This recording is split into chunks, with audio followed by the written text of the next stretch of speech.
Hey, beautiful people, how are you today? It is Wednesday, hump day.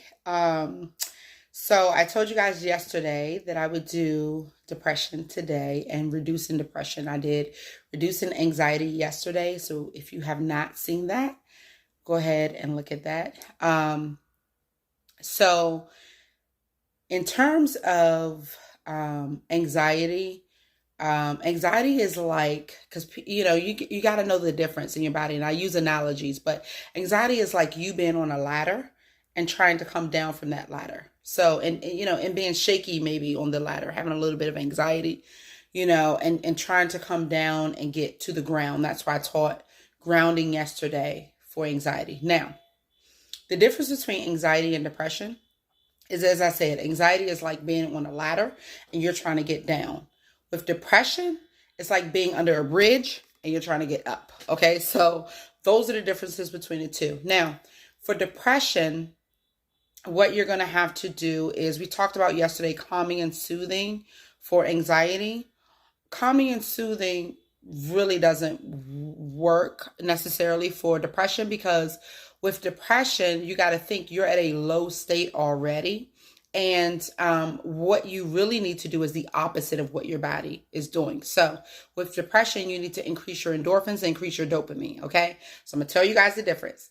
Endorphins is the thing that gives your body energy. So that's why people drink coffee, and work out. Sadly, that's why some people do drugs, because it is, well, that's for dopamine, but we'll get to that in a second. But endorphins is for you to for your body to say, hey, you have energy, right? So the problem is, when you're depressed, you don't have energy, right? So you feel low, you don't have energy. So you want to do things to give you energy. Now, the rock and the hard place that I tell people all the time is that when you're depressed, you don't want to do things. That's a result of depression, is that you don't want to do the things that you formerly did or that you like to do. But it's kind of like eating vegetables. We don't like to eat them all the time, but when we eat them, they're good for us. So you're training your brain, and I'll get into, that's a whole nother video for another day, the amygdala and the smoke alarm and all that stuff. But I'll get into the brain part of that later. But right now, I'm just trying to give you some strategy to be able to get through the depression. All right. So one thing you want to do is increase your endorphins. That's things that give you energy. So maybe take a walk, right? Or, do some type of exercise or stretching or something that you like, that will kind of say, oh, okay, I have a little bit of energy. The other thing is dopamine. I tell people dopamine is the thing that tells your brain that you're happy, right? So it's the thing that makes you go like, oh my gosh, I can't wait, right? And so for me, that's massages.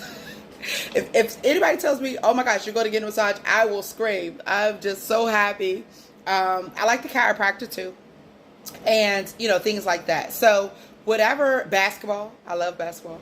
So whatever you like to do that makes you have that type of response is dopamine. Okay. So the tip for today is to increase your dopamine, to increase your endorphins. I don't want to make this video too long. I was going to get into the trauma behind why people feel depressed, and maybe I'll make that another video along with the smoke alarm. But the point is that you cannot treat anxiety and depression in the same way, because they are not the same thing. One of them, again, you're trying to come down and you're trying to ground and get yourself together. The other one is you're trying to pick yourself up, you're trying to have energy and be happy.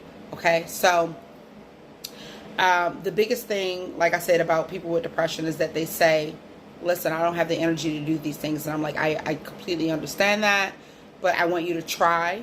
Okay, because the more that you try, the more you train your brain. That's what it's about. We got to train the brain.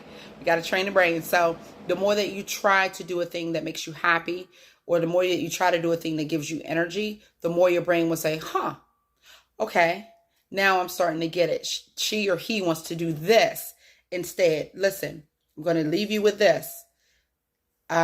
Your brain, in depression and things like that, trauma, depression, anxiety, all that kind of stuff, all these responses, these visceral responses, is like a scale.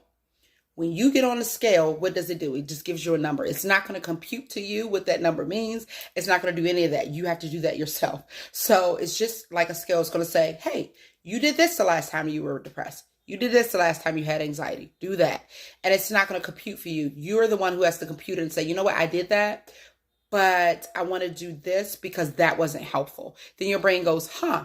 And the more you do the thing that's helpful, the more your brain will start to say, this is our new normal. Okay. So I want you guys to try anyway. Let's eat some vegetables, y'all. I know, but try it. Let's eat some vegetables. Let's practice. Practice makes permanent. Practice makes perfect. All right. Christian therapy. You guys be blessed.